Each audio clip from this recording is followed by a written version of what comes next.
Bienvenue à toi sur ce nouveau podcast, j'espère que tu vas bien.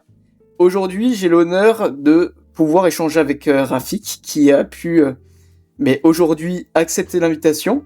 Donc déjà, Rafik, je tiens à te remercier d'être là et Merci, merci. merci à toi. Et surtout, voilà, pour t'expliquer le contexte, donc avec Rafik, on s'est eu en appel en mai 2025. Et on est là tout simplement pour faire un point sur qu'est-ce qui a changé de son côté, qu'est-ce qui l'a aidé, voilà, pas mal de choses qu'on va pouvoir échanger. Certainement que tu vas pouvoir te reconnaître dans sa situation. En tout cas, c'est l'objectif. Et je vais revenir directement à toi, Rafik. Déjà, comment est-ce que tu te sens? Comment tu appréhendes, entre guillemets, un peu le podcast? Parce qu'on échangeait que c'était la première fois aussi que tu faisais ça. Oui, c'est la première fois. Bon, d'habitude, sincèrement, il y a à peu près une année, même mes 35 ans en arrière, depuis que je suis né, je n'aurais jamais accepté, surtout de parler comme ça directement, ou Ok. tout simplement d'être filmé. Je n'apparais presque sur jamais aucune photo de famille, donc vous imaginez à peu près le changement. Carrément, carrément. Il Ah y a oui. quoi, il y a quoi qui a fait... là, je commence à creuser un petit peu, mais qu'est-ce qui t'a fait peut-être ce shift aussi c'est vrai qu'on en parlait là juste avant, mais de ce truc où l'ancien Rafik, il n'aurait pas pu vraiment faire accepter ce type de podcast, en fait, Ah, s'afficher comme ça. oui, oui. C'est simple, c'est de se débarrasser du jugement qu'on se donne d'abord à soi-même. Ouais, Parce que ce que j'ai remarqué de mon expérience, c'est notre jugement et on le projette sur les autres. Vous avez un jugement sur vous-même et vous essayez de projeter comme quoi c'est les autres qui vont déranger. Ensuite, non, c'est pas exactement ça. D'habitude, au boulot, avant ma reconversion en tout simplement auto-entrepreneur, je travaillais, euh, on va dire, c'était une usine de fabrication de production. J'étais responsable de plus de 100 personnes. Alors, vous imaginez la galère de bon matin, je me levais. Chaque matin, j'avais plus envie d'aller bosser parce que vous imaginez que vous avez à avoir le jugement de 100 personnes sur vous. hmm, Mais ensuite, petit à petit, j'ai commencé à voir que non, chacun était concentré sur sa tâche ou sur ses problèmes. Tout le monde s'en fout. Tu passes pas, t'es là, t'es pas là. Les gens, c'est pas H24 qui sont en train de vous scruter ou de vous, comment dirais-je, euh, de vous analyser. Non, non. Ils ont leurs problèmes. Ils sont, ils sont leur présence. Oui, effectivement, vous arrivez à les voir. Parfois, il y a le contact visuel, mais c'est carrément dans leur tête, ils ne pensent rien. C'est carrément. Alors là-bas, je me suis posé la question, d'accord, t'as peur du regard des autres, t'as peur d'aller parler aux autres, mais le problème, c'est pas eux, le problème. Le problème, c'est toi. Déjà, tu te mets une image, une image des gens sur sur l'image qu'ils ont de toi. Imaginez, tu la projettes, tu as une mauvaise image sur toi-même, tu dis, ah oui, celui-là, il est en train de me regarder, sûrement il a vu un défaut et maintenant il est en train de me regarder, ou tout simplement, ah là là, pourquoi il est en train de me regarder celui-là? Tu projettes toutes tes peurs sur les autres. À force, c'est fatigant. Ensuite, je me suis dit, ah non, c'est bon, comment ça a changé? Bon, il y a eu des rechutes, sincèrement. T'as une semaine, ça va. Ensuite, une semaine, non. Ensuite, une semaine, ça va pas.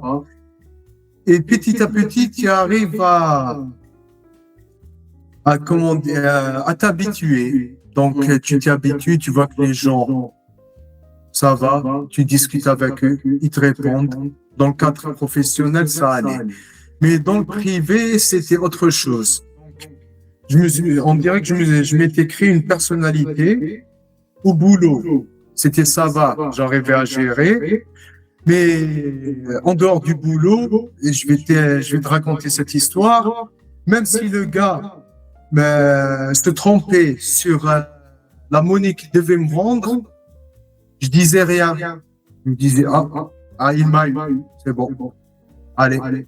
Ah Donc oui. imaginez, ah oui, c'était juste pour dire à la personne, non, excusez-moi, vous vous êtes trompé, c'est pas ma monnaie, c'est moi, ou tout simplement, non, j'ai juste acheté une baguette de pain.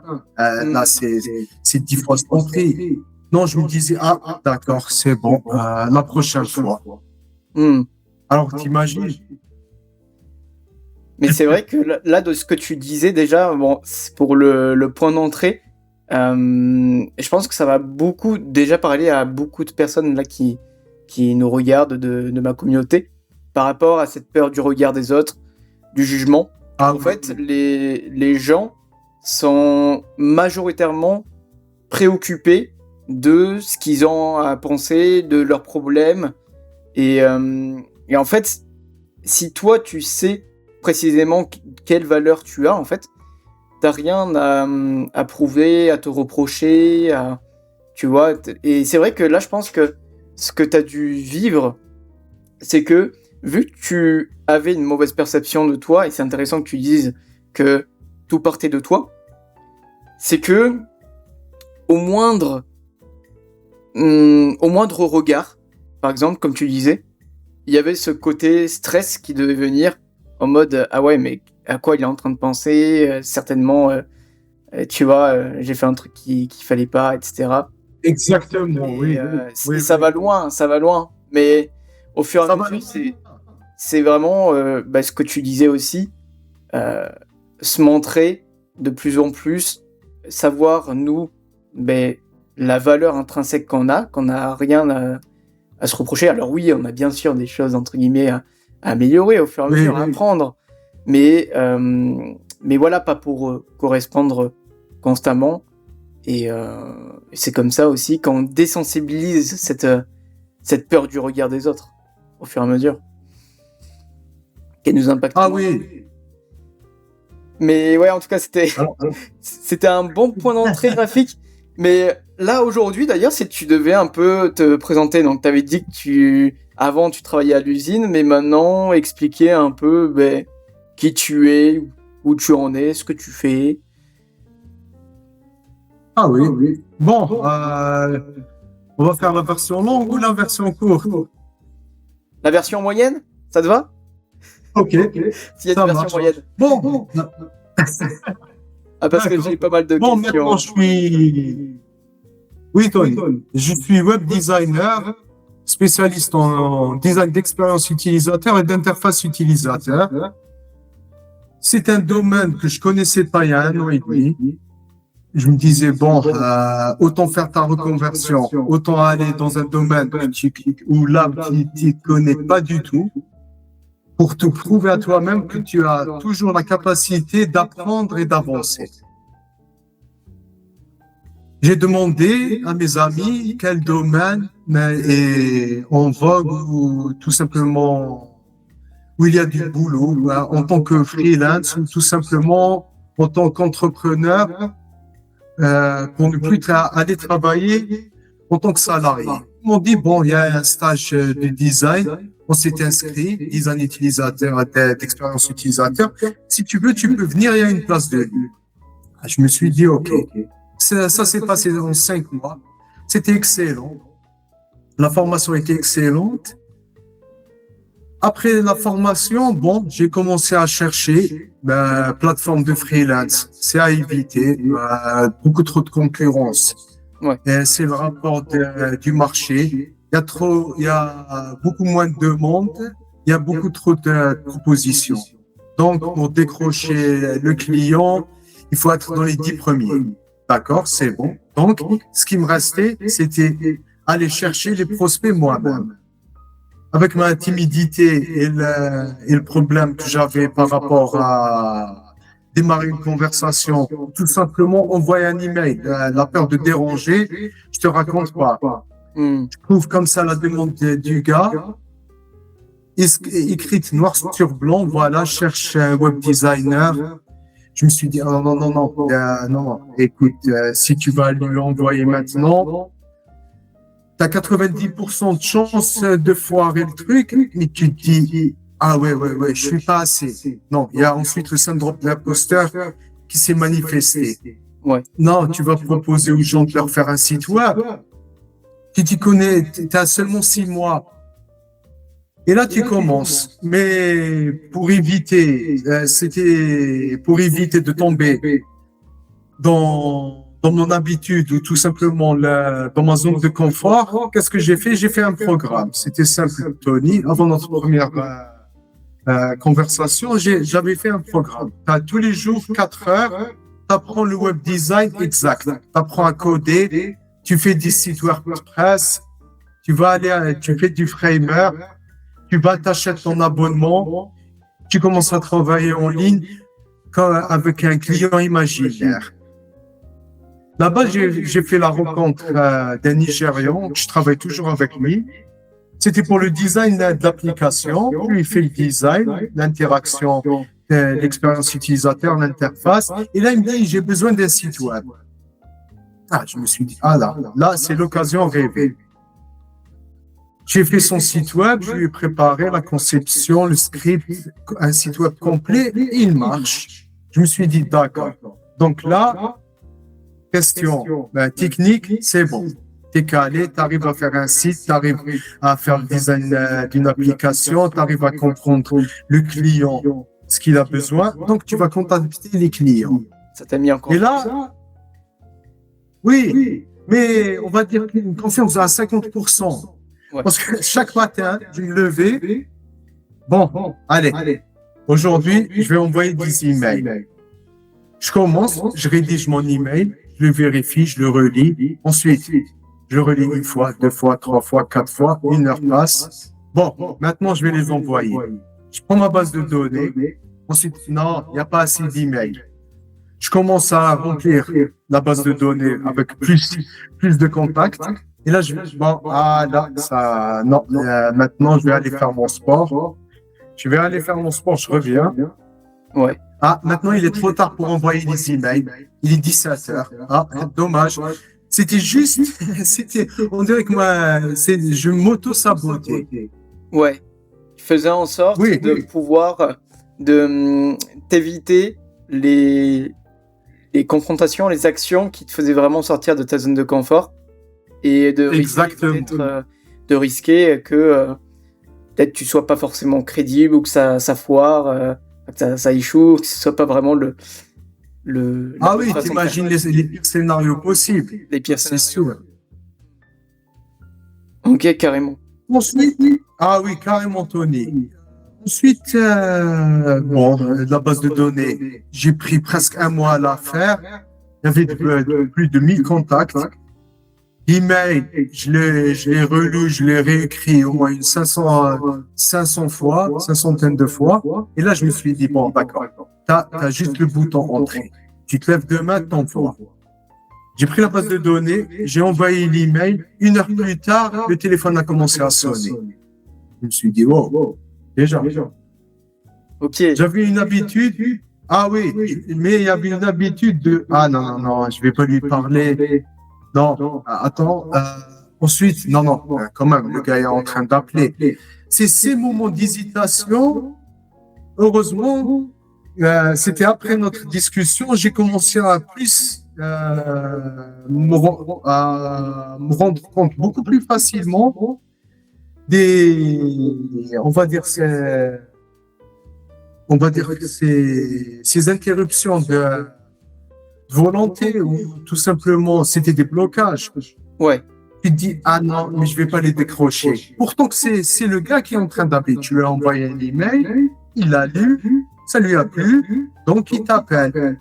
Tu as le moment d'hésitation, tu as toujours les 10 secondes où tu dis, ensuite, non, tu décroches. Et là-bas, quand tu décroches, tu trouves que non, Le client te parle, il te demande, tu lui donnes ses réponses. Tu dis, est-ce que vous pouvez m'envoyer un devis? Oui, tu envoies le devis. Tu vois que les gens, d'une manière professionnelle, tu lui envoies le devis.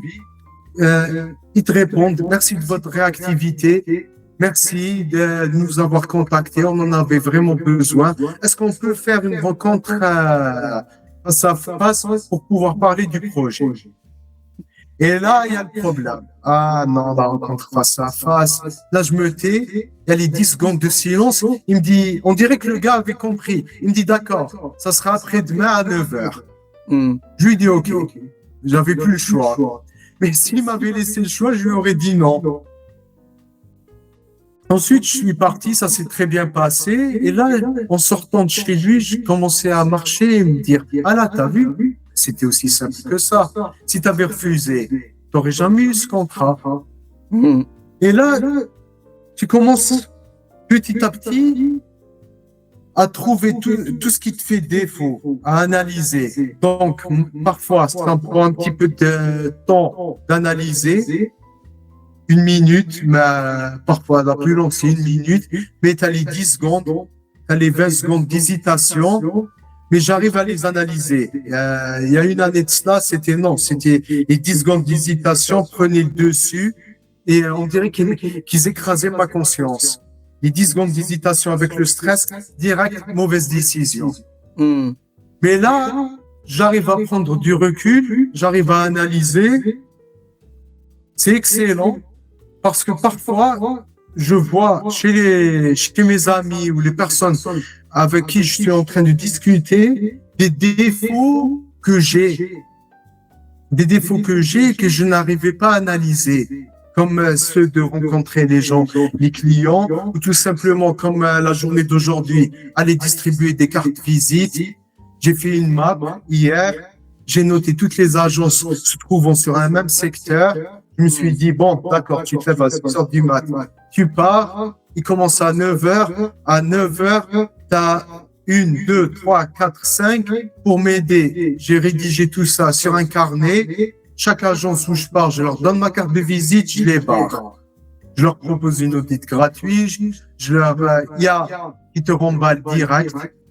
Si, déjà la première, elle m'a remballé directement. Non, désolé monsieur, on n'en a pas besoin. OK. L'ancienne version de moi-même, elle aurait dit, ah là, tu vois, ça sert à rien.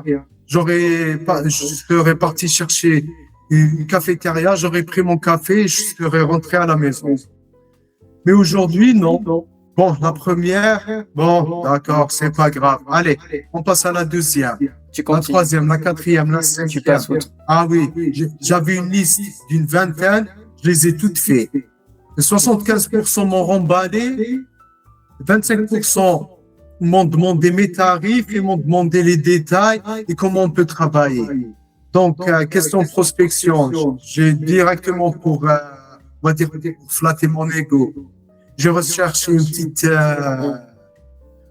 recherche sur l'intelligence artificielle, taux de conversion, de prospection. 1 sur 20. J'ai eu 5 sur 20. Ça va. Donc, ça va. C'est bien. Ça motive, oui. Ah oui. 25%, ouais. C'est pas mal. Oui. Complètement. C'est pas mal, oui.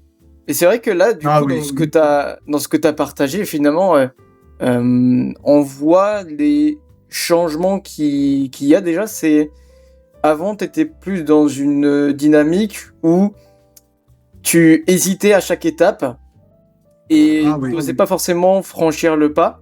Et puis à chaque fois que tu as franchi le pas, ben finalement, la réalité a été un peu autre que ce que tu attendais à la base. Et en fait, ça t'a reflété que tu avais quand même des choses vraiment importantes à apporter. Ça t'a mis en confiance. Et voilà, tu persévères beaucoup plus aussi. J'ai l'impression qu'il y a ça qui ressort en fait dans ce que tu partages. Oui, carrément, Tony, carrément. Comme la dernière fois, notre dernier appel vidéo, on a discuté sur le gars, sur les escroqueries. Je réagissais de la même manière que si quelqu'un me disait non. Parce que d'habitude, je suis tellement timide et tellement je veux faire plaisir à tout le monde, même en m'écrasant, que c'était toujours oui. Donc, quand tu arrives à projeter ça, tu te dis pourquoi les autres me disent non. Alors que moi, je dis toujours oui. Et ensuite, tu vas non. Ils n'en ont pas besoin, c'est bon, tu passes à autre chose. Même toi, maintenant, il y a un gars m'a demandé des services, je lui dis non, désolé, je peux pas. Non. D'habitude, non. D'habitude, j'essaie de me plier en quatre, je pour faire plaisir aux gens. Ouais. Mais là, non. Il y a un certain niveau, d'accord. Toi, tu fais ça et ça. Ça rentre pas en ligne de mire. Donc, non, désolé, je peux pas te rendre ce service. Tu vois très Déjà, rapidement. le fait. Oui. Non, j'allais dire, tu vois très rapidement quand ta manière de travailler va directement matcher ou pas avec la personne, maintenant. Ah, exactement, oui. Exactement. Et même, d'habitude, le fait de ne pas dire non, je me mettais dans l'embarras. J'ai essayé de me plier en quatre. Mais là, ce que j'ai remarqué, c'est qu'il y a toujours le moment d'hésitation avant de dire non. C'est ce moment que je veux vraiment effacer. Parce que il y a toujours la balance qui dit, ah non, tu peux accepter quand même, ça va juste te prendre 1 heure. Oui, ça va me prendre 1 heure, mais ça va me décaler sur tous les problèmes, sur tous les travaux que j'ai à faire, sur mon planning. Et en plus, ce que je vais faire, c'est soit veiller et dormir à 1 heure du matin à cause de la proposition du gars, ou tout simplement passer sur mes prérogatives juste pour lui faire plaisir. Mais là, non. Je me suis dit, non, désolé.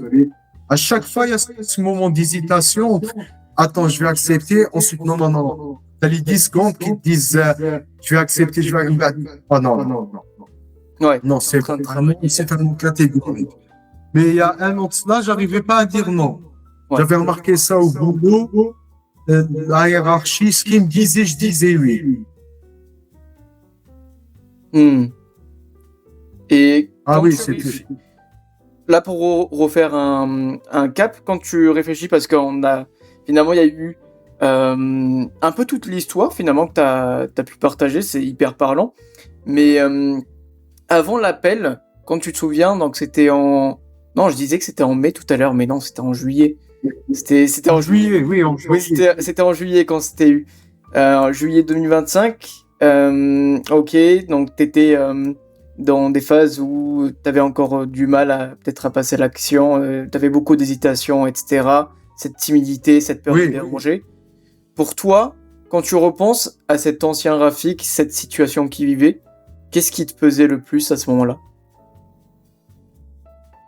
Le simple fait de croire que j'allais déranger les gens en les contactant. Ouais. Cette idée, on va dire qu'elle est absurde. J'ai remarqué aujourd'hui, tu vas chez les gens, tu leur proposes ton service, ils te disent non, carrément. Donc, s'ils en ont pas besoin, les gens ont une bouche ou un cerveau. C'est pas la peine de projeter tes peurs sur eux. Tu vas, tu demandes, bonjour, monsieur, madame, vous avez besoin? Non, merci, bonne journée.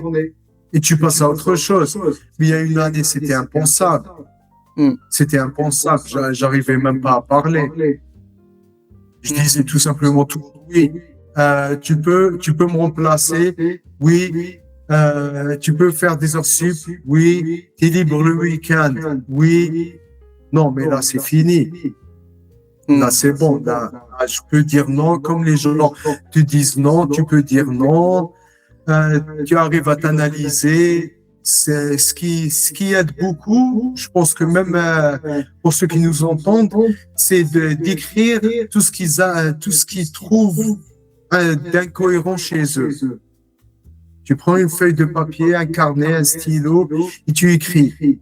Quand tu les couches sur papier, ça aide vraiment à décrire le sentiment ou tout simplement la manière de penser que tu as.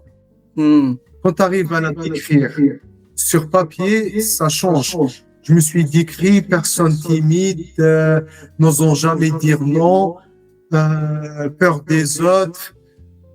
Quand tu arrives à les écrire, à les énumérer, à chaque fois que tu parles à une personne ou tu essaies d'avancer, tu as toujours ce bout de papier qui te vient en tête et tu essaies de les cocher. Ça va, ça, je me suis en débarrassé. Ça, je me suis débarrassé. Mais il y a toujours soit un retour, soit une qui bloque. C'est super. Tu n'arrives pas à t'en débarrasser facilement. C'est super intéressant là ce que tu as fait. Parce qu'en fait, quand on va écrire du coup sur le papier, les traits qu'on pense que c'est nous-mêmes, mais en fait, souvent ce sont des mécanismes qu'on a intégrés, etc.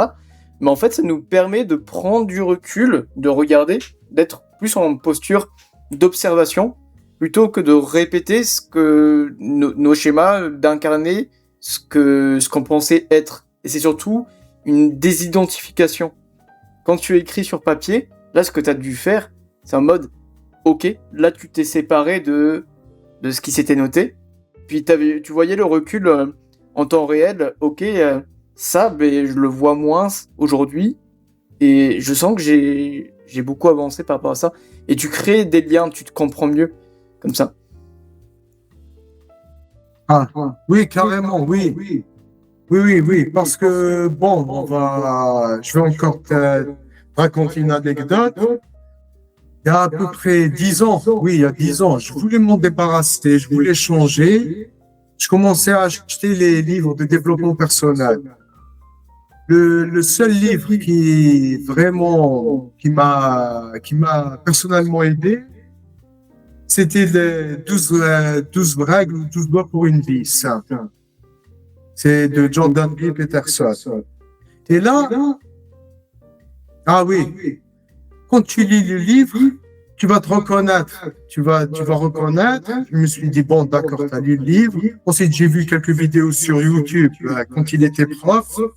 Il a un livre et une vidéo de presque 2 heures. Ça s'appelle Map of Meaning. C'est sur ces mécanismes qui sont ancrés et qu'on croit que c'est notre personnalité. En fin de compte, non. Tu as des mécanismes, on va dire, qui vont te conforter. On dirait que tu es dans un jeu vidéo et tu es un PNJ. Tu as les programmeurs, ils t'ont rédigé ton script. Chaque personne qui vient, tu répètes le même script. Mais non. Parfois, c'est par fainéantise. Parce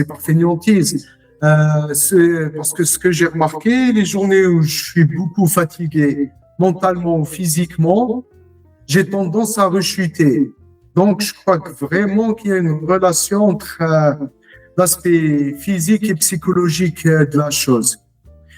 Quand tu es fatigué, tu as toujours les mécanismes automatiques qui sont ancrés depuis ton plus jeune âge qui refont surface. Ouais. Mais quand tu es en pleine possession de tes moyens, non, ça va. Donc, ce que j'ai remarqué ces derniers mois, pour pouvoir les contrer, c'est de toujours rester positif. Comme l'histoire du gars qui m'a escroqué, mais j'ai bien pris le truc, donc je suis pas retombé ni dans une fatigue morale, ni physique, ni dans comment dirais-je, T'as moins été on va dire, dans la réaction émotionnelle à ce moment-là.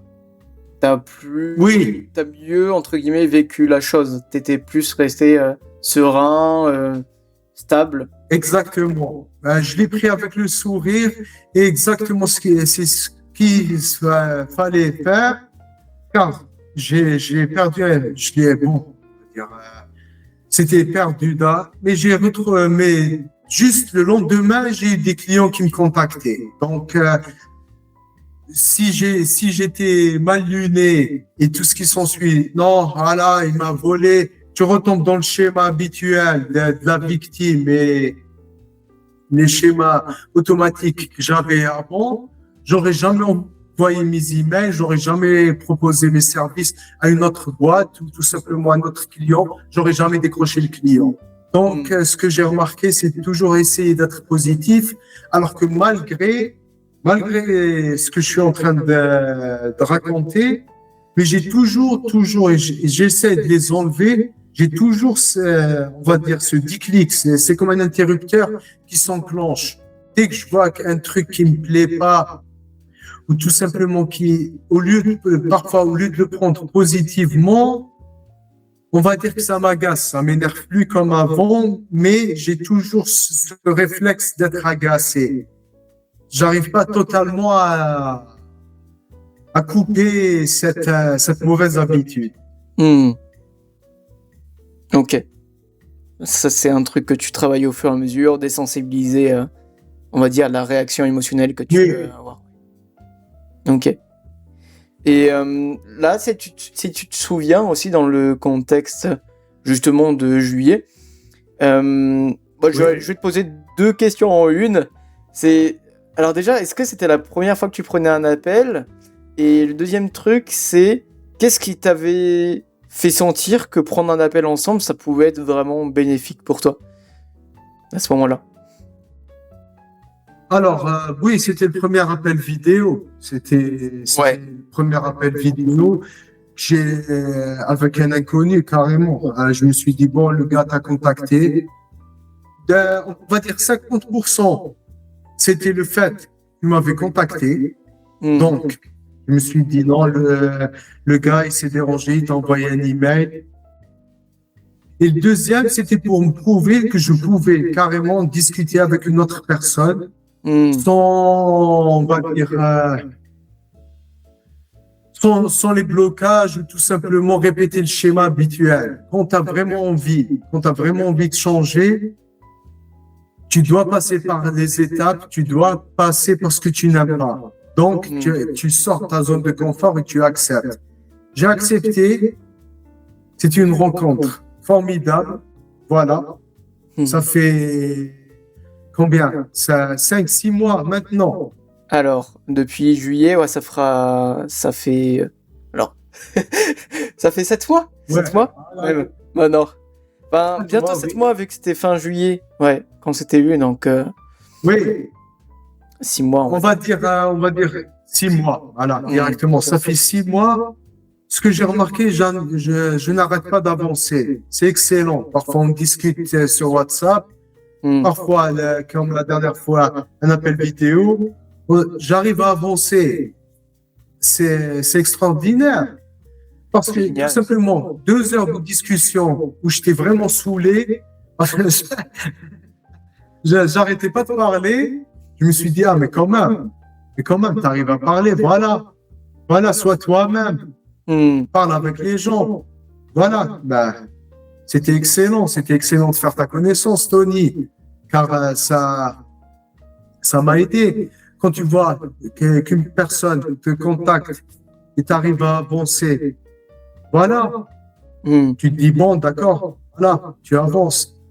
Mais il y a toujours ce que j'ai remarqué depuis 6 mois, il y a toujours une semaine de doute. On va dire, bon, d'habitude c'était une semaine, mais maintenant c'est une journée ou 2. Et on va dire que ce mois de janvier 2026 et maintenant février, ça me prend 5 minutes. C'est le matin quand je me lève, je commence à avoir ces idées noires, je prends mon café, là, tout disparaît. Je me suis dit, attends.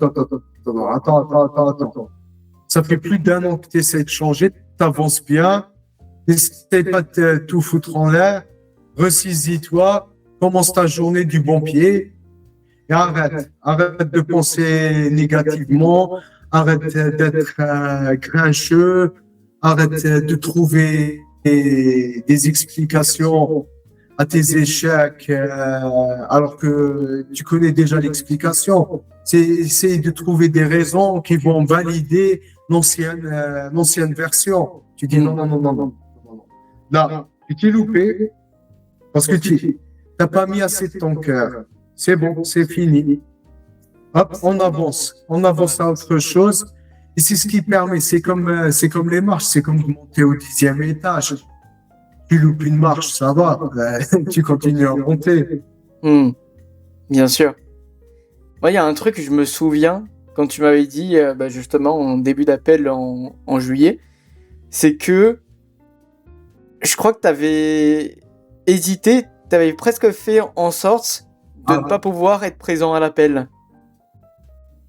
Parce que je me rappelle, tu m'avais expliqué un truc comme ça et je me suis dit, punaise, mais attends, malgré ça, déjà, t'étais vraiment venu, donc franchement, bravo oui. pour ça.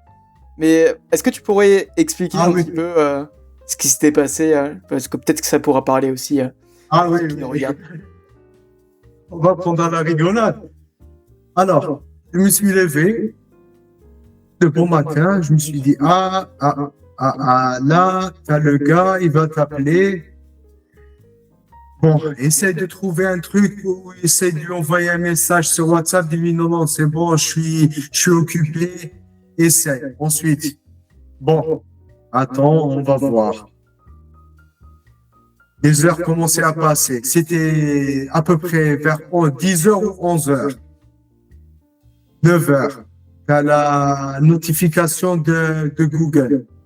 T'as l'agenda, t'as ta rendez-vous. 10 heures. Je me souviens pas si c'était 10 heures ou 11 heures. Je me suis dit, là, il reste 1 heure. Là, alors, essaye d'inventer un truc pour dire au gars, non, je peux pas faire l'appel, je suis occupé. Ensuite, je me suis dit, non. Attends, vas-y, mollo.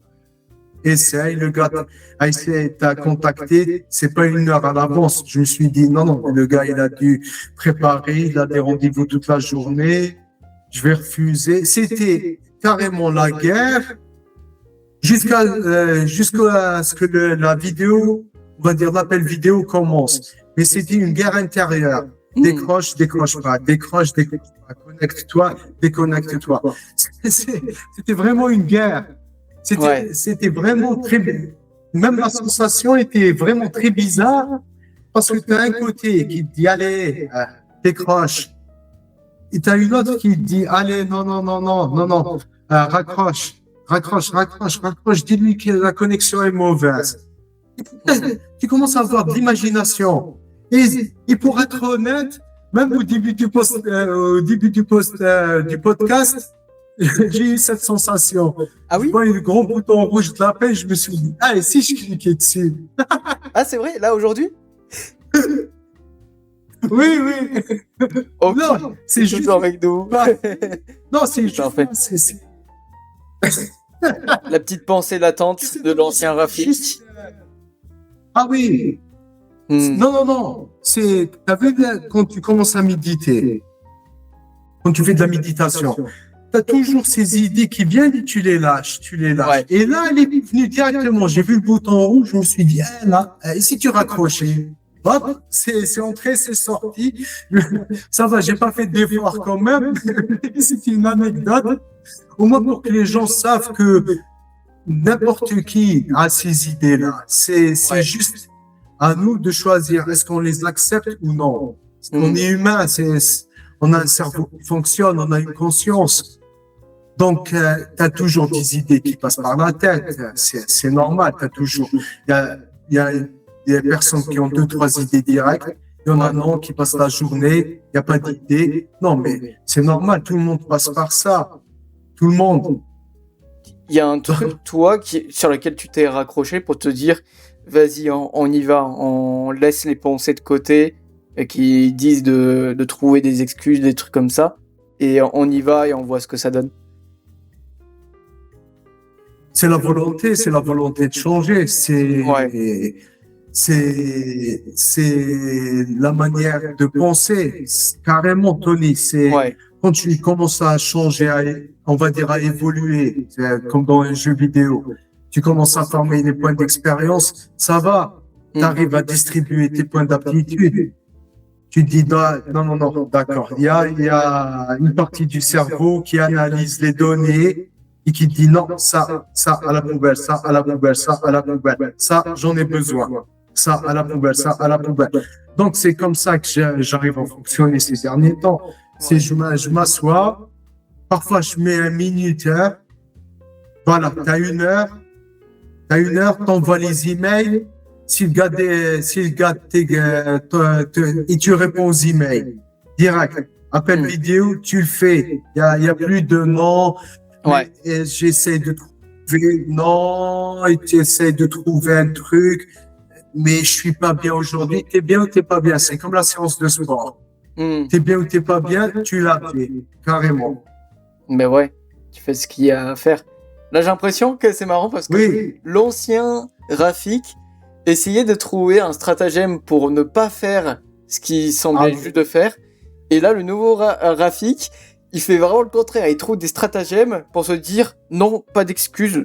Hop, je m'y mets et je fais ce qui est prévu. Et en fait, et j'ai vraiment tout mis en place pour pas me laisser le choix par rapport à ça. Ah oui, carrément, Tony. C'est une excellente analyse, car c'est vrai. Je l'analyse, il y a maintenant direct. C'est l'ancien moi dans un coin. Chaque fois qu'il essaie de ressortir, je mets toujours un plan à exécution pour que ça va, pour que ça dérape pas. Ouais, bien sûr. Mon gars, t'es sur la bonne voie. Même le changement, t'arrives à être de bonne humeur. Même les gens arrivent. D'habitude, ma mère me disait que tu as un regard dur avec les gens. Je ne sais pas si maintenant ça a changé, mais sur les photos d'identité, et même sur des photos, même quand je regardais avec les gens, chaque fois que je sortais avec elle, où on allait marcher, faire notre pas, elle me disait non, tu as le regard vraiment, il est sévère. Ton regard, il est sévère. Les gens ne pourront jamais venir te parler, t'adresser la parole, car ton regard est sévère. Ces derniers temps, elle m'a dit non, ça va. Ton regard, on dirait qu'il a changé. Il y a un truc qui a changé. Ton regard n'est pas aussi sévère qu'il était. Donc, je vois que le changement, oui, quand on se donne les moyens et qu'on accepte qu'on a fait fausse route et qu'on commence à changer, oui, même les proches arrivent à remarquer ça. Tu arrives à mettre de la bonne ambiance. Tu arrives à... c'est plus, ah non, attends, ne va pas lui parler. Ah non, c'était un calvaire, les gens. Ouais. Ce qu'on n'arrive pas à c'est qu'on devient un calvaire, c'est qu'on devient une corvée. Les autres ne viennent même pas te parler. Car il va dire, oh non, il va encore se mettre en colère si je lui dis, oh non, il va encore avoir une réaction négative. Ouais, mais tout là, le monde non. est sur la réserve, sur comment est-ce que tu aurais pu réagir à tel moment. Exactement. Intéressant. Oui. Et c'est un sentiment que tu arrives à ressentir chez les gens quand ils sont sur la réserve. Tu arrives quand tu es serein, quand tu es en paix avec toi-même, quand tu arrives à rédiger sur un papier ou un bloc-notes tous tes défauts, tu essaies d'être le plus objectif possible, ni dans le négatif, ni dans le positif. Parce que parfois, j'ai remarqué que tu arrives à écrire, soit tu étais super négatif sur cet aspect, soit tu es trop objectif, tu es trop subjectif, tu es trop positif sur ça. Ouais. Si tu arrives à mettre à une analyse assez objective, comme tu l'as dit tout à l'heure, tu te dissocies et tu arrives à voir ta personne et les défauts qu'elle a, tu arrives à les rédiger. Quand tu arrives à les rédiger et à les effacer, c'est une victoire. On dirait que tu as gagné. Tu gagnes en paix, tu as la paix, carrément, tu as la paix intérieure. Tu n'arrives plus à te mettre. Tu sais, j'arrive même plus à me mettre en colère. Pour moi, c'est une victoire. Je suis tout le temps en colère, tout le temps. Match de foot en colère. Jouer un match de foot avec les amis en colère. Jouer une partie de jeux vidéo en colère. Jouer une partie de cartes en colère. Même le Uno, je me mettais en colère. Mais là, non. Mais là, c'est bon. La colère a disparu. Tu vois une amélioration dans ta vie. Tu vois les choses positivement. Et ce que je vais dire, peut-être que ça encouragera les gens à penser positivement, c'est que tu arrives à trouver des solutions à des problèmes que si elles étaient présentées ou à l'affaire d'il y a un an, ils n'auraient jamais trouvé la solution. Jamais. Car tout simplement, s'être remis en question et avoir des idées positives sur soi-même ou sur l'environnement et d'arriver à voir la chose objectivement, tu arrives à trouver des solutions. Tu trouves là, tu t'assois, tu es calme, tu es serein, tu n'as plus les idées noires, tu commences à écrire, d'accord, bon, ce mois-ci, j'aimerais faire ça, ça et ça.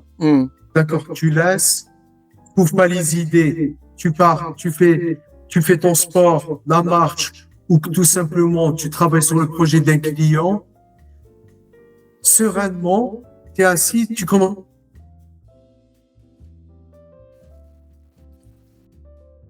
Ah, Rafik, ça bugué. Je sais pas si tu m'entends toujours. Tu te dis non, ça réussira jamais. Ah mince, ça a coupé. Ça avait coupé les 10-15 dernières secondes, je dirais. À peu près. Ah oui. Non, c'est pas grave. Il n'y avait pas beaucoup de... C'était le fait de voir ses objectifs, essayer d'atteindre ses objectifs positivement, ça aide vraiment à trouver des solutions. Ça aide vraiment à trouver des solutions et à avancer. Car être stressé ou en colère toute la journée, désolé, tu t'effondres et même quand tu arrives à dormir, même si tu fais 20 heures de sommeil par jour comme un chat, tu n'arrives même pas à récupérer. Ouais. Vu que tu as l'attention portée sur ce qui te préoccupe, sur tes problèmes, et c'est ça qui t'empêche de trouver des solutions, de retrouver un état de neutralité pour te dire « Ok, je reprends les choses en main ». Exactement, oui. Tu dis toujours, non, soit c'est de ma faute, soit ça arrive toujours qu'à moi. Mais non, il y a 8 milliards d'êtres humains sur Terre. Il y a sûrement 1 milliard qui ont le même problème que toi. C'est pas clair. C'est sûr. On est loin d'être les seuls. Quand on pense souvent qu'on est les seuls, c'est très très rarement le cas. Mais en fait, on est la preuve que ça peut exister ailleurs. En fait, c'est tout. Oui. Mais ouais, en tout cas, exactement.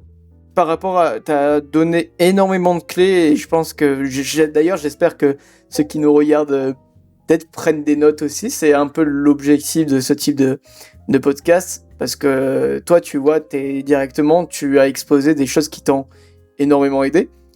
Mais si tu te souviens de l'appel de juillet, durant cet appel, durant nos échanges, est-ce qu'il y a un truc dont tu te souviens qui t'a le plus marqué ou qui t'a le plus surpris à ce moment-là? Ah, il y a plusieurs choses. Ouais. Il n'y a pas juste une chose. Ouais, carrément. Le simple fait, oui. Je vais. Le simple fait que, déjà, quand j'étais en train de raconter, maintenant, bon, c'est notre troisième appel, à peu près, on arrive à se connaître, donc ça va, j'arrive à discuter, je sais que je ne te dérange pas. Mais sur l'appel, à chaque fois que je commençais à raconter, il y a la voix qui dit, ah non, tu fais trop long. Il y en a une autre qui dit, non, c'est trop court. Il y en a une, non, regarde le gars, il est complètement saoulé, désolé, tu l'as dérangé. Mais non. C'était la première chose, la première remarque que j'avais. Et ensuite, ce qui m'a vraiment on va dire, la réponse que tu as eue, c'était vraiment bizarre. C'était, ah non, super, j'adore quand tu commences à raconter. Quand tu m'as dit, j'adore quand tu commences à raconter, je me suis dit, tant mieux, heureusement. Heureusement que j'ai pas fait la version courte. Et même, c'était le fait, ce que j'avais remarqué, c'était le fait de parler avec une personne. En même temps, j'arrivais à analyser mes défauts et j'arrivais à en parler. D'accord. Peut-être que tu étais la première personne, oui, c'est pas peut-être, tu étais la première personne, à part ce que je rédige, j'avais l'habitude de rédiger sur mes notes, sur mes blocs-notes. Tu étais la première personne à qui je racontais ça de vivre, directement. Donc c'était vraiment, c'était bizarre. Mais en même temps, c'était, comment dire, c'était réconfortant. Quand tu arrives à parler de tes problèmes et de ma perception des choses et de ma personne et des problèmes que j'avais et que j'essayais de surmonter, le simple fait d'en parler, c'était un poids énorme qui se dégageait. Hmm. Ah oui, c'était un poids énorme qui... Ah oui, c'était un poids, c'était... Ah là, tu les as déjà mis par écrit, mais maintenant tu les as dit. Tu les as racontés, et maintenant même dans le podcast, c'est filmé, tu les as racontés, c'est un soulagement. Carrément, tu arrives à être soulagé. Tu te dis, ah, wow, ah, là, je suis soulagé, j'ai un grand poids, j'ai éliminé un poids. Ouais. Même les simples faits de les écrire, mais de les partager, de les raconter, même raconter des anecdotes, de raconter ce que tu ressentais, ça aide beaucoup. Ça aide beaucoup à évoluer. C'est ce que j'ai remarqué. Personnellement, ça m'a beaucoup aidé, car le simple fait d'en discuter avec une autre personne, même sans la connaître, ensuite, tu arrives à voir que la personne en face ne te juge pas, te laisse carrément décrire tes sentiments, ou tout simplement ta frustration, ou tes idées, ça aide vraiment à avancer. Mais un conseil que je peux donner aux gens, c'est ne soyez pas naïfs, ne racontez pas ça à n'importe qui. Voilà, ça c'est un conseil, mais de l'ancien affaire, même du nouveau, il y a toujours quelque chose. Rencontrer la personne d'abord, discuter avec elle, faites confiance à votre instinct. Si vous ressentez un malaise, tout de suite, c'est pas directement, retranscrivez par écrit votre malaise, essayez de l'analyser objectivement, sans émotion. Et là, vous trouverez. Sinon, directement, allez raconter ça directement aux gens dehors. Non. Quand même, il y a une petite partie qu'il faut vraiment, sauf si vous connaissez la personne, la garder pour soi-même. Ouais, bien sûr. Toi, s'il y avait des règles, justement, peut-être pour à transmettre à ceux qui nous écoutent, pour leur faire dire, ok, là, vous pouvez parler avec cette personne, vous pouvez lui faire confiance, et là, vous pouvez, au contraire, éviter de partager ça avec cet autre type de personne. Pour toi, qu'est-ce que tu aimerais dire pour faire la différence? La différence, c'est d'abord la première impression que vous avez de la personne. Pas l'impression physique. Non. C'est la manière dont la personne va parler et les termes qu'elle va utiliser. C'est tout simplement la manière dont elle va vous aborder, la manière dont elle va vous parler, la manière carrément. Les personnes qui ne jugent pas ne vont pas te reluquer de haut en bas ou tout simplement regarder les trucs tout simplement tes habits ou tes défauts. Il y a des gens, par mimique, j'ai remarqué, parfois des personnes, j'ai remarqué, bon, tout le monde a remarqué, je suis chauve, c'est pas un problème. Bon. Au contraire, ça m'aide parce que le coiffeur, c'est moi-même. Et j'arrive à régler ça en 2 minutes. C'est, parfois, vous avez des personnes qui ont leur mimique. Je suis chauve, la personne en face ne l'est pas. Elle commence à mettre ses mains dans ses cheveux. Ah oui. Elle vous pose une question qui est vraiment dérangeante. Pour moi, ça me dérange pas, mais je sais que l'intention de la personne était de déranger. Ils vous disent, parce que ça m'est déjà arrivé, t'as perdu tes cheveux jeunes. À quel âge tu as commencé à perdre tes cheveux? Oh, là, je suis en entretien, et c'était dans un entretien d'embauche. Je me suis dit, oh. Wow. Ah oui. Bizarre, ouais. Ah oui. Là, c'est carrément le red flag. Mais faites confiance à votre perception. La majorité des gens avec qui vous êtes mal à l'aise, vous êtes carrément mal à l'aise, par vidéoconférence, ou tout simplement vous n'aimez même pas les appeler, même pas, comme ça, vous prenez votre téléphone, vous essayez de composer leur numéro, et toujours vous avez un doute, vous avez tout simplement la sensation de malaise. Ces gens-là, n'essayez pas de partager avec eux vos ressentis ni vos sentiments.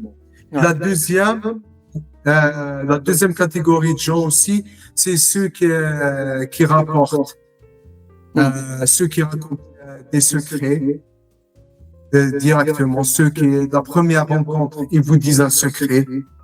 Évitez de leur raconter votre histoire. Il y a ceux qui colportent. Ah, t'as vu, je crois, bon, maintenant, quand je suis en auto-entrepreneur, ça va, je travaille depuis la maison, je suis à l'aise, mais en usine, il y avait plus de 200 employés, il y avait toujours la commère de service, celui ou celle qui avait toutes les infos de tout le monde. Ouais. Ah non, celui-là à éviter, à éviter. Et même, celui qui ne colporte pas, mais celui qui aime bien entendre les règles. Celui-là aussi, il faut éviter. Ok. Ben, je te remercie pour ce partage parce que je pense que ça va beaucoup aider à faire la part des choses. Parce qu'en fait, j'espère, nos propres ressentis, c'est super important, effectivement, de savoir, ok, est-ce que cette personne, elle peut être disponible pour vraiment t'écouter, pour respecter ce que tu poses. Parce qu'il va y avoir toujours des gens, peut-être qui sont pas directement disponibles, qui sont pas prêts à vous écouter, des gens qui vont minimiser ce que vous ressentez. Il y en a beaucoup aussi, mais c'est maladroit, peut-être que c'est pas intentionnel. Et il y a aussi des gens qui sont forcément mal intentionnés, donc faut peut-être creuser avec la personne. C'est vrai que nous, on a beaucoup échangé aussi avant, et peut-être que peut-être ça t'a mis aussi en confiance. Mais ouais, en tout cas, c'est super pertinent, ouais, carrément. Et est-ce que tu te souviens, donc là, c'est ce que tu as partagé, en tout cas, le fait d'avoir exprimé ce que tu ressentais, ça a libéré un poids, ça t'a permis de te voir, de prendre du recul aussi. Mais peut-être une prise de conscience ou un moment précis où tu sens qu'il y a eu un shift intérieur, un déclic. Bon, sincèrement, le déclic, je l'ai ressenti il y a à peu près au mois de décembre. Ouais. Mois de décembre. J'ai remarqué le déclic, comme je te l'ai raconté la dernière fois, c'est que je suis arrivé à voir l'ancien affaire quand mes amis commencent à se plaindre ou tout simplement à se victimiser. Je me suis dit, wow, ça fait un moment que j'ai pas eu ce genre de pensée. La prise de conscience du changement s'est faite à peu près en décembre. C'était carrément, il est en train de se plaindre, mais là ça va. Toi, c'est bon, tu as passé cette étape. Tu trouves ça carrément dépassé, c'est nul. Ouais. Donc je me suis dit, quand même. Oui. Ah oui, quand même, ça va, ça a évolué. C'est plus d'actualité. Tu sens qu'il y a des choses tu ne vois pas forcément revenir dans certains des états d'être, de pensée, d'état d'esprit, toutes ces choses-là. Ah oui, carrément. Et durant l'appel en lui-même, le premier, c'est assez précis mes questions, n'hésite pas, si tu vois vraiment pas, y a pas de souci. Mais peut-être une question que je t'ai posée qui t'a fait réfléchir différemment à ce moment-là. Est-ce que tu te souviens d'un truc, peut-être? Non, carrément. Tellement que j'ai tenu la conversation pendant presque 2 heures, donc non, je me souviens vraiment pas. C'est vrai que je t'avais beaucoup plus écouté que poser des questions en soi. Mais plutôt alors, qu'est-ce que tu avais compris précisément, parce que tu avais dit que tu avais eu énormément de recul sur toi, mais des choses que tu as compris sur toi durant cet appel que tu n'avais jamais su formuler avant, en fait. Ah oui, c'était simple, c'était le fait d'en parler. Tu arrives à enlever un poids, tu arrives à voir la personne que tu étais et celle que tu veux devenir. Donc le simple fait d'en parler, j'ai remarqué que ma timidité était maladive et qu'elle datait depuis mon enfance, carrément. C'était, depuis que je me souviens, j'ai toujours été timide, même en grandissant, même avec les personnes, même pour aborder les personnes. Ben, il y a plusieurs choses, en fait, le fait d'en parler. C'était l'autosabotage, comme le fait d'essayer de trouver un stratagème pour ne pas décrocher, pour ne pas assister à l'appel. Ben, quand on a commencé, et je t'ai raconté ça, on a commencé à rigoler. Je me suis dit, ah ouais, mais quand même, t'as vraiment essayé de faire un plan pour ne pas décrocher. Eh Ouais. ben, et c'était carrément, c'était pas intentionnel, c'était le subconscient, c'était en mode Ouais. automatique, Bien sûr. carrément. Attends, oui, c'était carrément en mode automatique. Mais là, après l'appel, il y a plusieurs choses qui se déclenchaient en automatique. Maintenant, j'arrive à les analyser. J'arrive à les analyser et à les stopper. La dernière fois, je t'ai raconté, c'est vrai que j'arrive pas à les stopper. Parfois, j'arrive pas à les stopper au moment où elles viennent, comme aujourd'hui, le bouton A, le bouton rouge, j'essaie d'appuyer dessus. Non, non. Il y a une année, 2 ans, 3 ans, ça se démarrait direct en mode auto. Et ensuite, une semaine plus tard, je me suis dit, ah non, mais pourquoi t'as fait ça? Là, non. Là, après notre rappel, c'était carrément. C'est comme essayer, il y a le mécanisme automatique qui se déclenche et tu te dis, hop, hop, hop, hop, hop, arrête, arrête. Arrête, là, c'est le mécanisme auto qui s'est déclenché, c'est l'autopilote. Là, c'est pas toi, ça, c'est pas ta conscience. Ça, c'est ce que tu essayes de changer, mais tu vas le déclencher automatiquement. Là, le fait d'en parler, ça aide vraiment à analyser et à mettre des mots Ouais. sur les problèmes. Donc, ça aide vraiment à bloquer. En fait, c'est Oui, ça aide vraiment à bloquer l'automatisme. c'est revenir, pour ceux qui nous regardent, c'est revenir sur ce qu'on disait au début. Quand toi aussi tu avais écrit sur le papier toutes les choses, tu commences à créer des liens. Le fait d'avoir aussi de l'exposer, d'en parler par appel, poser des mots dessus, ça permet de se dire, ok, en fait, ça crée une dissociation. Et en fait, là, ce qui se passe, c'est que Rafik, quand il est confronté à des choses en mode, attends, il s'apprêtait à faire ça, mais pourquoi en fait? Et ah oui, c'est lié à ce mécanisme-là. En fait, ça sert à ça. Alors que s'il n'y a pas cette clarté, cet éclairage dessus, bah en fait, tu te fais malmener parce que tu as toujours intégré, parce que tu pensais que c'était normal, que c'était des conditionnements, etc. Et c'est ok, parce qu'on a tous des conditionnements, tous des blessures émotionnelles. Oui. Mais ouais, non, c'est intéressant. On voit aussi la capacité de recul. Je trouve que c'est vraiment ça qui ressort énormément et t'arrives vraiment au fur et à mesure à passer à l'action, même quand c'est contre-intuitif par rapport à ce que tu as toujours fait. Peut-être que, je sais pas si c'est ça ce que t'as ressenti, mais t'as l'impression que c'est presque contre nature, ou ça fait bizarre. Ah oui, carrément. Parce que c'est contre-intuitif. Oui, carrément. C'est Oui, exactement. Comme le fait, je vais être sincère, comme le fait de partager ça sur un podcast, tu te dis, il y a toujours il y a toujours la pensée, mais mon vieux, c'est enregistré, c'est un podcast. On dirait que le mécanisme essaie toujours de survivre et de reprendre le dessus. C'est ce que je veux expliquer aux gens.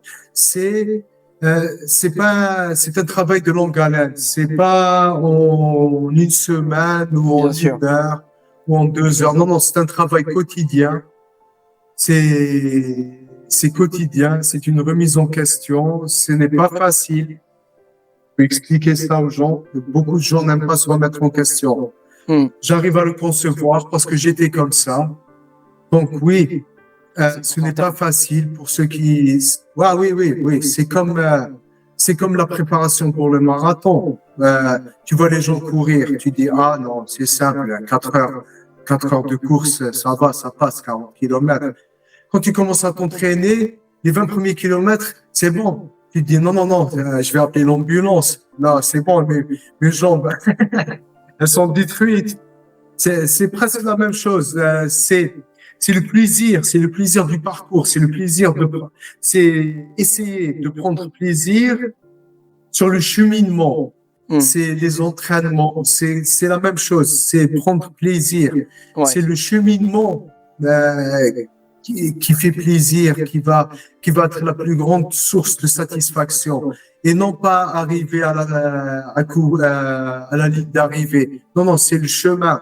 Ça te prendra 1 année, 2 années, 3 ans. Hein, on s'en fout. 1 semaine. Non, non. Le simple fait d'essayer, de travailler sur soi et de faire de son mieux tous les jours. C'est ça ce qui est motivant. Exact.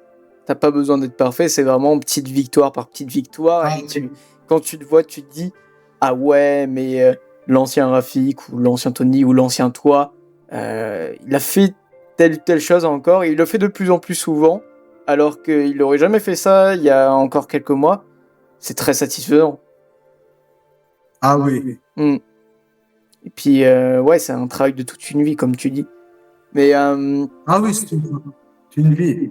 Juste après l'appel, en tout cas, de ce que j'ai compris, tu commençais à prendre beaucoup plus souvent du recul sur toi-même avant d'agir aussi. Voilà, tu remettais beaucoup plus les choses en question.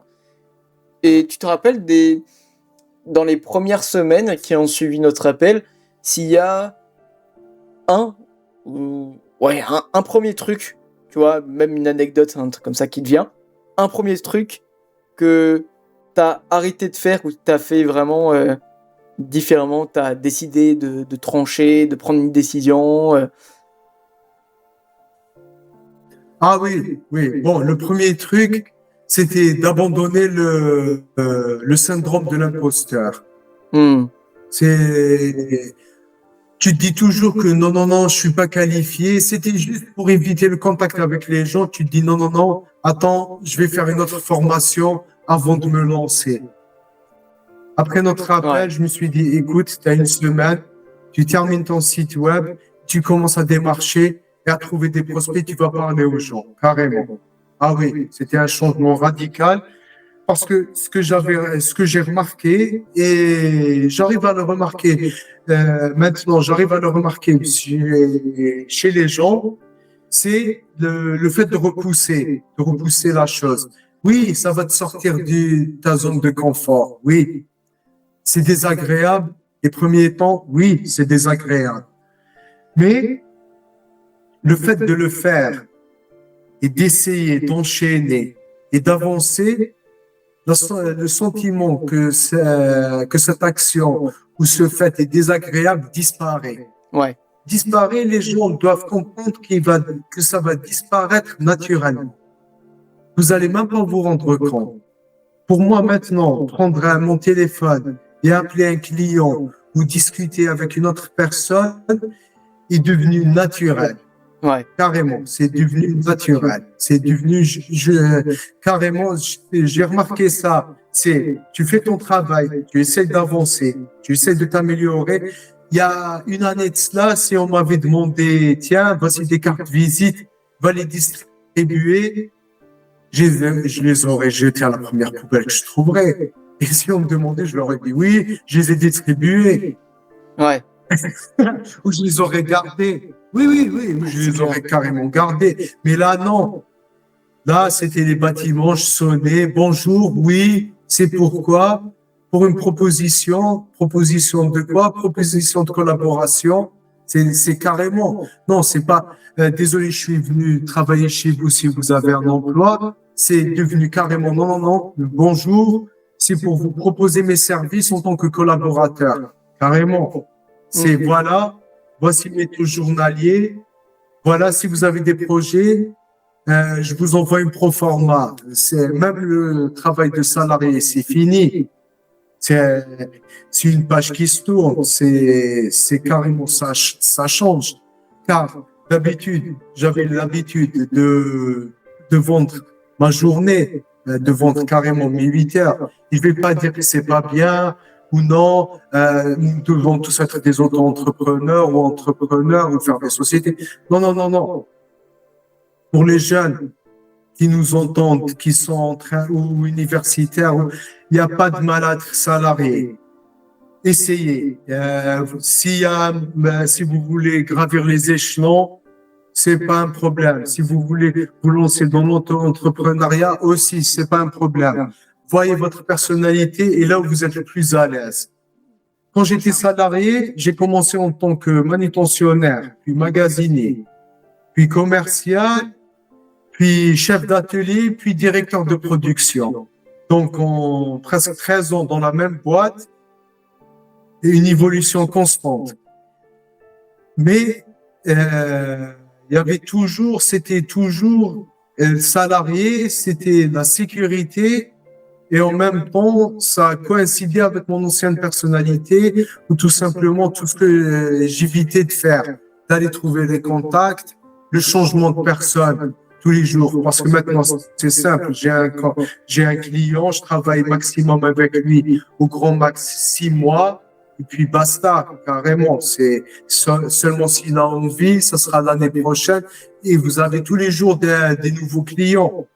Dans le salariat, non, c'est toujours les mêmes employés, toujours les mêmes collègues de bureau, les mêmes collègues à l'usine, et c'est toujours la même rengaine. Tu les connais, ils te connaissent.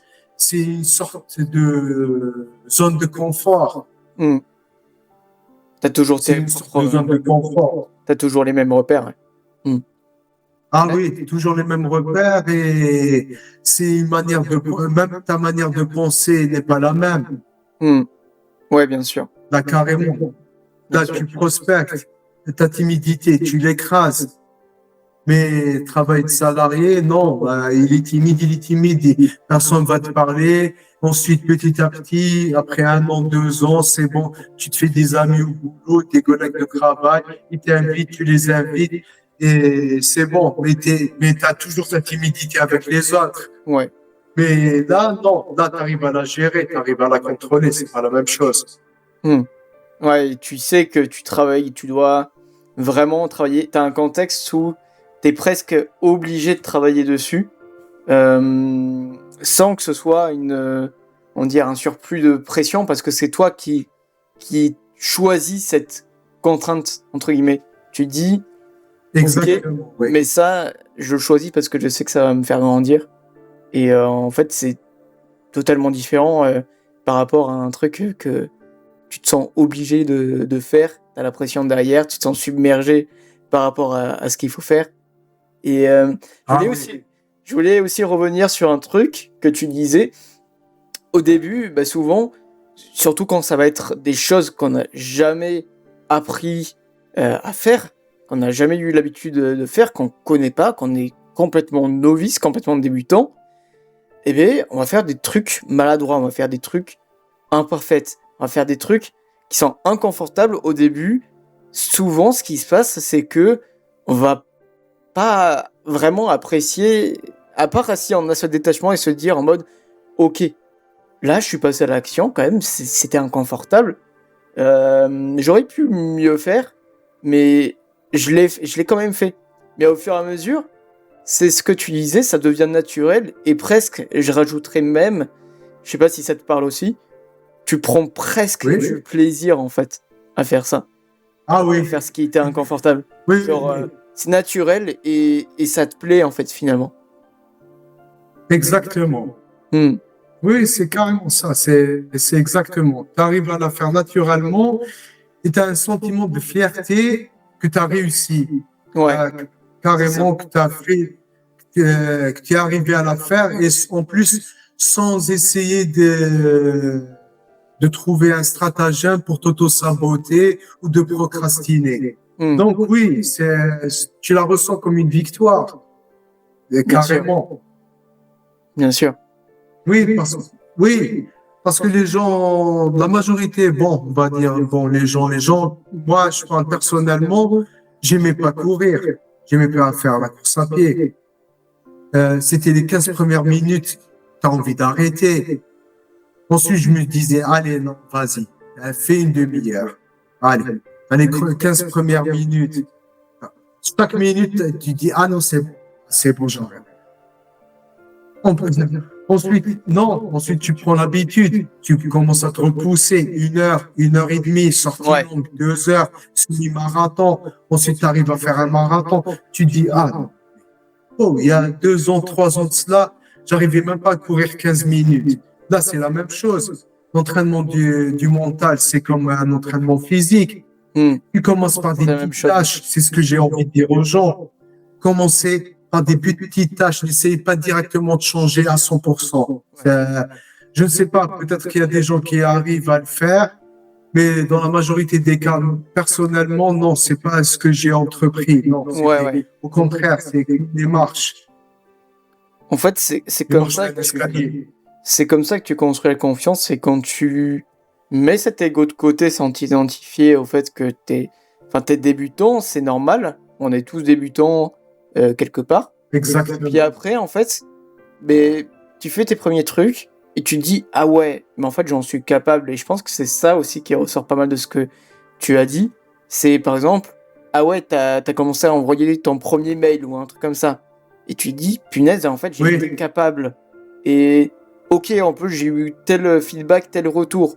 Et moi c'est vrai que j'avais une vision, mais le retour qu'on m'a renvoyé, c'était totalement différent de ah mais en fait on me voit pas du tout comme ça. Et en fait, c'est comme ça au fur et à mesure que tu avances palier par palier. Puis après, tu reprends, au fur et à mesure que tu avances, que tu agis et que tu apprends du coup, et que tu ajustes. Mais en fait, c'est comme ça que la confiance se forge. En fait, la confiance, c'est juste ni plus ni moins une question d'expérience. Sinon, la confiance, c'est, c'est, c'est rien en tant que tel. En fait, ah oui, oui, oui. Et en même temps, ce que j'ai remarqué, c'est que la confiance, ça se travaille. ouais, C'est un travail de longue c'est un haleine. travail, c'est un muscle en fait. C'est ça. Ah oui, ça se muscle, exactement. Parce que ce que j'ai remarqué, c'est quand j'étais adolescent ou jeune adulte, c'était la première contrainte ou le premier refus, t'as carrément ta confiance qui s'ébranle. Ouais. Et t'as, exactement, parce qu'elle était construite sur rien. Du Hmm. fur et à mesure, si tu l'as construit carrément maintenant, même si quelqu'un me dit non, mais ton design il est moche, je lui dis ok, merci, merci du point de vue, mais ma confiance reste la même. C'est ça. Et t'es plus Exactement. susceptible aux critiques et à ce que les autres vont Ah dire. non, Tu sais prendre du exactement. recul par rapport à ça. Au, con- Hmm. au contraire, j'arrive Ouais. même à argumenter. Donc, le gars te dit c'est moche, je me suis dit ah d'accord, c'est moche, dis-moi pourquoi. Il te dit, je les note. Un autre, il me dit, non, non, je trouve ça beau. Je lui dis, ok, tu trouves ça beau? Dis-moi pourquoi. Bah oui. Hein, oui, Faut que ça c'est reste carrément constructif. ça. Faut que tu retiennes ce qui est vraiment constructif et les arguments Exactement, derrière. oui. Et toi, qu'est-ce que t'as à partir du moment où tu disais après l'appel, ok, t'as lâché ce syndrome de l'imposteur, typiquement, qu'est-ce que t'as appris sur toi en faisant finalement toutes ces actions qui ont suivi, même jusque-là aussi, que tu n'avais pas faites auparavant en fait? Ah, c'est que, Tony, je vais pas, c'est pas pour paraître présomptueux, mais j'ai redécouvert une qualité que j'avais oubliée ou que j'avais tout simplement sous-estimée à Ok. cause du stress et c'est la capacité d'apprendre rapidement. Hmm. Carrément, c'était redécouvrir la capacité d'apprendre. J'avais C'est complètement super. zappé, j'avais complètement oublié cette capacité. Je me suis dit, oh, t'es sûr, mon gars?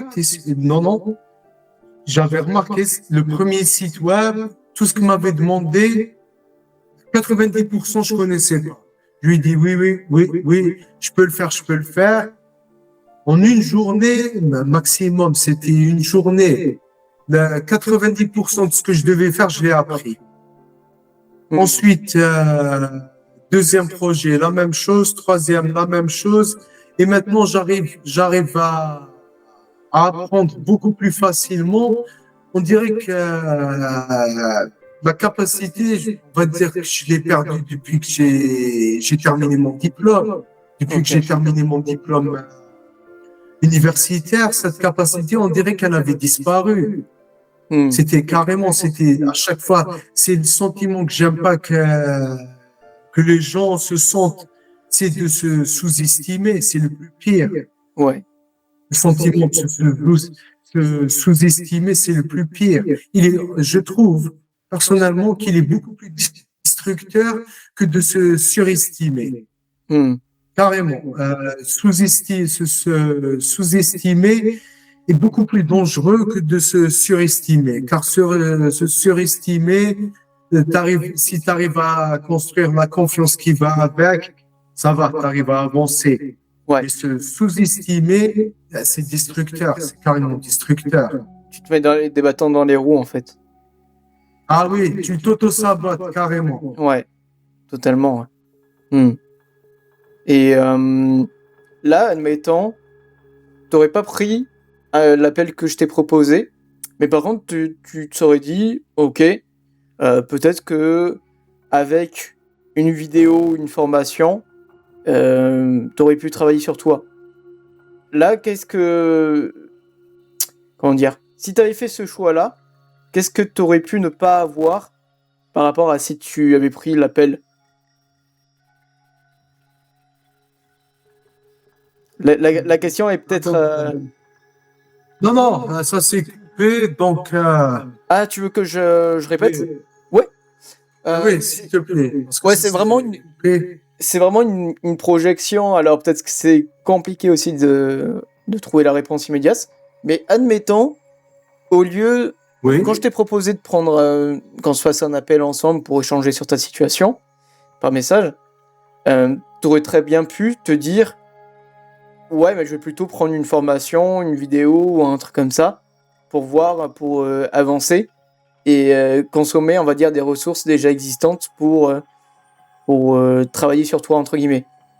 Qu'est-ce qui aurait été différent si tu avais fait ça plutôt que de prendre l'appel, selon toi?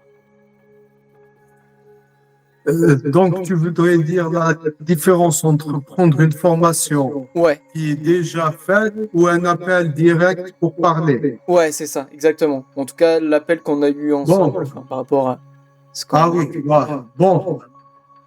Personnellement, c'est beaucoup plus l'appel qui m'a beaucoup plus aidé.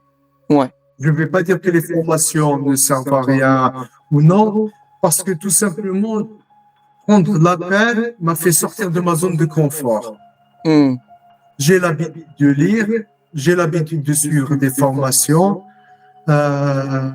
j'ai l'habitude d'apprendre à chaque fois de nouvelles choses. Donc, question formation, ne pas parler à une autre personne, c'est ce que j'aimais le plus. Imagine, j'ai une anecdote sur ça, si tu veux que je peux te la raconter, elle n'est pas longue. Elle est pas Allez. longue.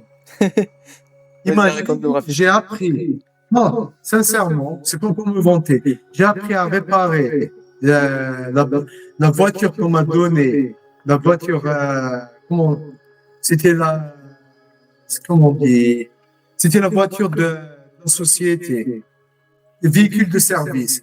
J'ai appris à réparer le véhicule de service pour pas l'emmener au mécanicien et parler avec la personne. Alors t'imagines? Hmm. Oui, carrément. J'ai eu le check de surchauffe allumé. Je me suis dit, ah, check de surchauffe allumé. Je l'ai garé, c'était le week-end. J'ai pris 24 heures à regarder des vidéos et à me documenter sur Internet avec des PDF et des fiches produits sur. Le lendemain, je suis parti aller acheter la pièce. Je l'ai réparée moi-même et elle a fonctionné. C'était exactement le problème qu'il y avait. C'était un problème de thermostat.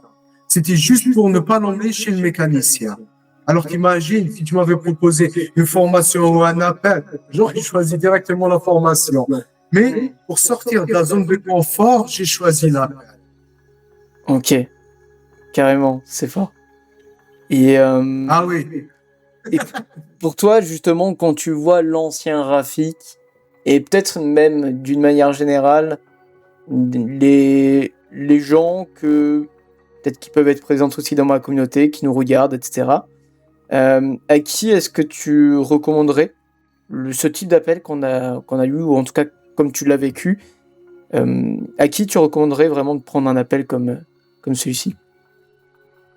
Ah, les appels. Bon, à tous les introvertis et les gars ou les filles qui sont vraiment timides, qui ont une timidité maladive, prenez l'appel, sincèrement. Prenez l'appel, discutez avec Tony. C'est une personne très gentille et compréhensible. Il m'a laissé parler pendant plus de 2 heures. Et aujourd'hui aussi, on va peut-être toucher la barre des 2 heures. Ah, je sais pas oui. encore. On va voir. On va voir. En tout cas, c'est vrai que... Vas-y, je te laisse parler. Oui. Prenez l'appel, carrément. Sortez de votre zone de confort. Sortez de votre zone de confort.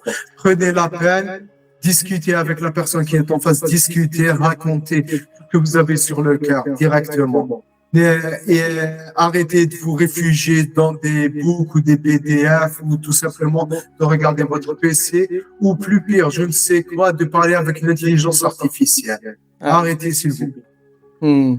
Ah oui. Ça se fait beaucoup, ouais. Arrêtez. Totalement, ouais. Oui. Et prenez un appel vidéo, discutez avec Tony directement. Ça marche, Rafik. Et à l'inverse, pour toi, à qui ce serait peut-être pas adapté, voire une perte de temps, ou peut-être pas le bon moment, de prendre un appel par rapport à ce que ça peut lui apporter vraiment? Ceux qui n'arrivent pas à se dégager du temps ou tout simplement qui ne veulent pas sortir de leur spirale.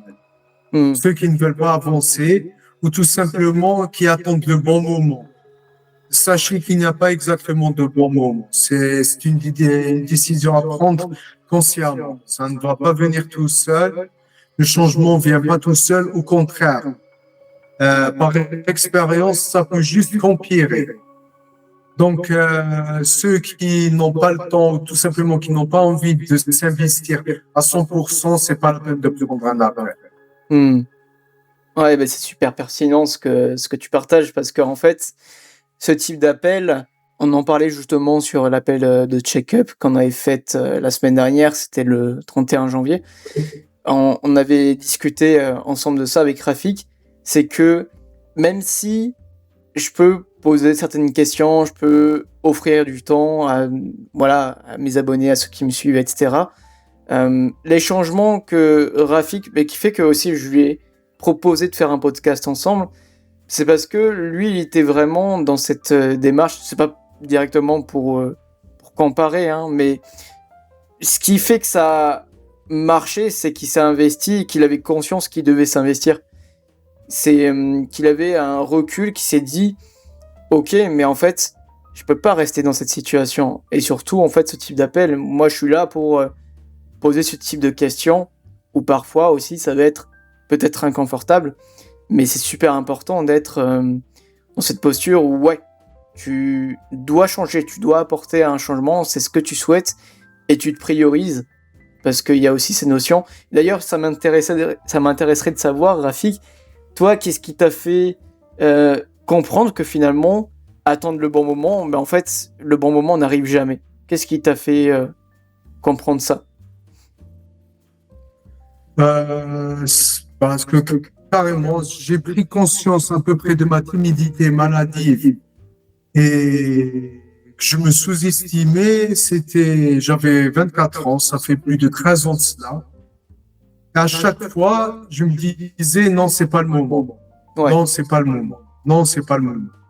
Là, presque 13 ans plus tard. Donc non, n'essayez pas de trouver le bon moment, car on va l'appeler l'autopilote. Lui, il va trouver toutes les excuses, il va créer des plans. C'est ça. Tout simplement, vous ne sortez pas de votre schéma. Carrément. Donc c'est une décision consciente. Je l'ai prise. J'ai carrément changé de vie. J'ai fait mon changement de carrière.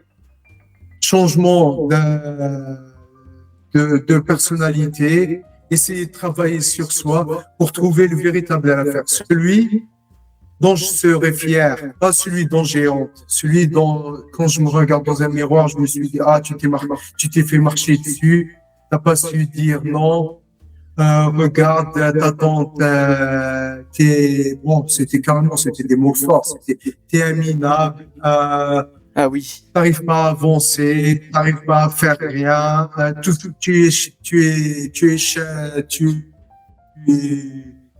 échoues, tout ce que tu entreprends, tu fais que des échecs, etc. Ça s'accumule. Donc, il n'y a pas de véritable. Il y a le bon moment. Le seul bon moment, c'est quand vous prenez votre décision et vous dites, d'accord, aujourd'hui, je commence. Aujourd'hui, je commence. Je prends un stylo, du papier et je commence à écrire et je commence à m'analyser. Je prends un appel vidéo. J'essaie de trouver la solution. Si je n'y arrive pas, je demande de l'aide aux autres. C'est pas un problème. Donc oui, il n'y a pas vraiment de bon moment. C'est très important aussi. Après, on en parlait justement tout à l'heure dans le podcast, avoir avec la personne, que ce soit avec moi ou que ce soit avec une autre personne, vous trouvez vraiment une personne qui vous correspond. Mais de vous dire que il y a des personnes qui sont justement à votre disposition, qui ont pour projet ou pour métier, moi en l'occurrence c'est un projet perso, mais vraiment d'être présent pour vous et vous dérangez pas les personnes, parce que je pense qu'il y a eu peut-être de ça aussi, Rafik, de ton côté, et ça peut arriver. Oui. Je suis persuadé sur des gens de ma communauté peuvent se dire en mode peur de déranger Tony, mais non, mais vous me dérangez pas, vous m'envoyez un mot sur Insta si vous avez des questions, si vous voulez creuser certaines choses, voir comment ça se passe en appel aussi ou un truc comme ça avant de réserver, c'est totalement possible. Et voilà, il n'y a pas de dérangement quand les gens en plus sont là pour ça. Donc en tout cas c'est très, je pense que ça va beaucoup aider ce que tu partages. Oui. Honnêtement, Rafik. Et toi, si tu pouvais, justement, tu avais l'ancienne version de toi qui était justement d'avant cet appel, qui était devant toi, qu'est-ce que tu lui dirais là maintenant tout de suite? Range ta timidité, laisse-la de côté et arrête de penser que tu vas déranger les gens. Carrément. Arrête de te sous-estimer et ne pense pas que tu vas déranger les gens. Demande-leur ce que tu as, propose-leur ce que tu as à offrir. S'ils te disent non, c'est pas la fin du monde. C'est un non, il n'y a pas de problème. Tu vas l'accepter, tu vas faire. Plus tu recevras du refus et plus tu vas t'améliorer ou tout simplement travailler sur toi-même. Mais ta timidité ne sert strictement à rien. Ok. Et justement, moi je pense que ça va être un peu la même chose, le même message que tu voudrais apporter, mais justement, celui qui nous écoute là actuellement en podcast, qui peut-être se demande ouais, est-ce que finalement c'est quand même une bonne chose de prendre un appel avec Tony? Est-ce que ça peut m'apporter énormément de choses ou être une perte de temps? Qu'est-ce que tu aimerais lui dire à cette personne qui hésite, justement? C'est carrément d'arrêter d'hésiter, de prendre un rendez-vous pour l'appel, d'écrire sur son carnet, d'activer son agenda et surtout de ne pas essayer de trouver des solutions quand la journée elle se rapproche. Si quelqu'un prend pour demain, je lui dis carrément, attends, demain matin, tu vas tout faire pour louper l'entrevue ou l'appel vidéo. Donc, fais-le en toute connaissance de cause et en conscience. Et t'en fais pas, ça va bien se passer. Non, carrément.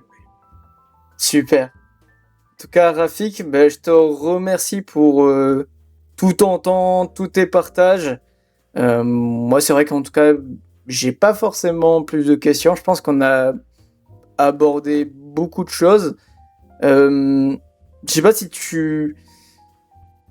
En un mot-clé, je sais pas, un truc comme ça. Un mot-clé, qu'est-ce que tu retiens de ces derniers mois, peut-être même de cet échange aussi? Qu'est-ce que tu as envie de partager spontanément? Ah oui, c'est il n'est jamais trop tard pour changer. Ok, nickel. Ah oui. Mais Rafik, encore une fois, je te remercie pour tout ce que tu as partagé. Et je m'adresse justement à ceux qui nous regardent. J'espère que ce podcast a pu te faire apprendre pas mal de choses parce que c'est l'objectif du format aussi. Et si ce que Rafik a partagé aujourd'hui a pu résonner en toi, résonner avec certaines choses que tu vivais, euh, notamment sur le questionnement aussi de voir qu'est-ce qu'un appel peut apporter avec toi, ben, n'hésite pas bien sûr à prendre un appel avec moi, c'est totalement offert. Il y a le deuxième lien en description. C'est un petit questionnaire, comme ça moi ça me permet d'orienter l'appel selon tes besoins, tes objectifs, là où tu en es en fait. C'est ce qu'on avait fait avec Rafik. On fait le point, on clarifie. Si ça a du sens, des fois ce que je propose c'est que on voit ensuite s'il y a un travail plus approfondi à faire ensemble. Des fois, il n'y a pas forcément besoin, pas immédiatement, c'est ce qui s'est passé avec Rafik aussi, c'est totalement ok. Et comme je te disais tout à l'heure, si peut-être que, encore une fois, prendre un appel, c'est inconfortable, tu l'as jamais fait, pour beaucoup, vous ne l'avez jamais fait, n'hésite pas à me contacter sur Insta, comme ça on échange, on prend le temps de se connaître un peu, si tu as des questions, des trucs comme ça. Et puis, let's go. En tout cas, Rafik, encore une fois, moi je te félicite pour tout ce que tu as pu poser. Parce que c'est vrai que, comme je te disais tout à l'heure, quand on s'est eu en appel le 31 janvier, j'étais vraiment content de voir à quel point toi tu as pu t'impliquer, créer ces changements à ton échelle, avoir ces remises en question. Même si on ne dit pas que tout est parfait et tout est transformé. Mais franchement, merci. Et merci d'avoir partagé ton expérience. Je suis sûr que ça va beaucoup aider, donc c'est super. Merci à toi, Tony. Merci. J'espère vraiment que ça va aider, que ça va parler aux gens. Oui, mon expérience. Et on continue toujours d'essayer de s'améliorer. Ouais, c'est On vraiment va pas l'objectif. lâcher.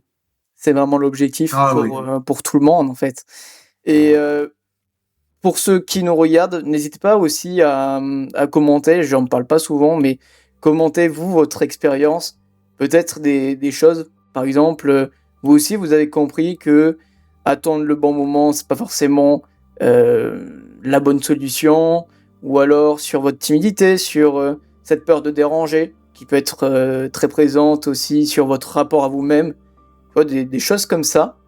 Si tu as envie de partager ton expérience où tu en es, c'est avec plaisir. En tout cas, je réponds à tout le monde. Et puis, s'il peut y avoir un espace de discussion, franchement, c'est génial. Voilà. En tout cas, à très bientôt pour ceux qui nous regardent. Et puis, Rafik, on va conclure tranquillement de notre côté.